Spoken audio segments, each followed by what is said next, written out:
So this is part 2 of the video interview, and we're moving on to question number 4.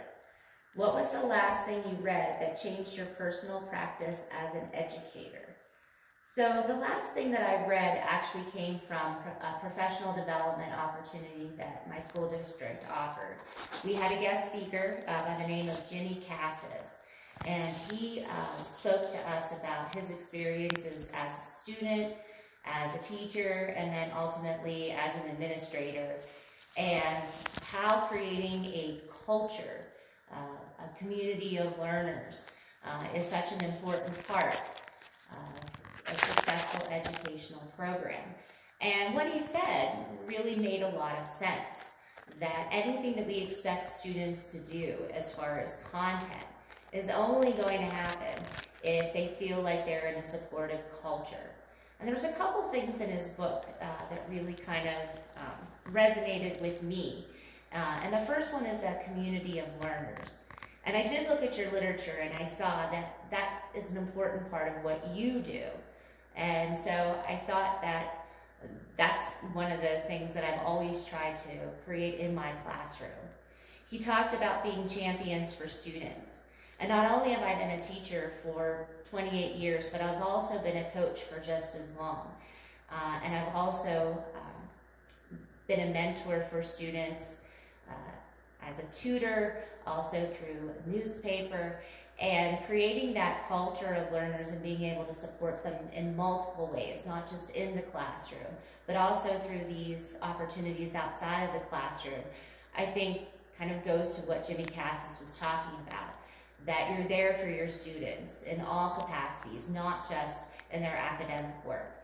And so that made a lot of sense to me, and so I took every opportunity to make sure that what I was doing in my classroom, as well as just seeing students in the hall or welcoming them, do morning duty at my school right now.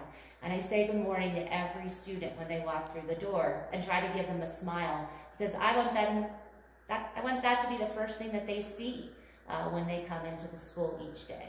So I think that community of learners, creating that culture, it was his book, Culturize, that really kind of made an impact on me.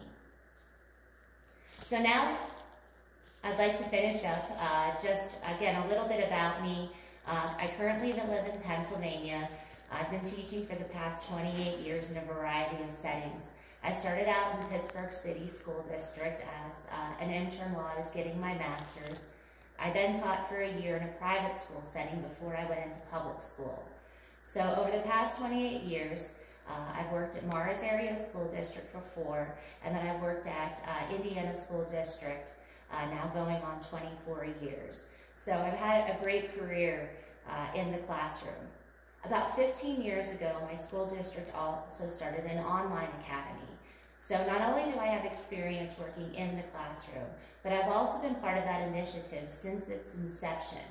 So long before COVID, I was working with students through the Edgenuity platform and working with students anywhere from grades 6 through 12. So I've taught just about everything under the sun when it comes to both in-person as well as online.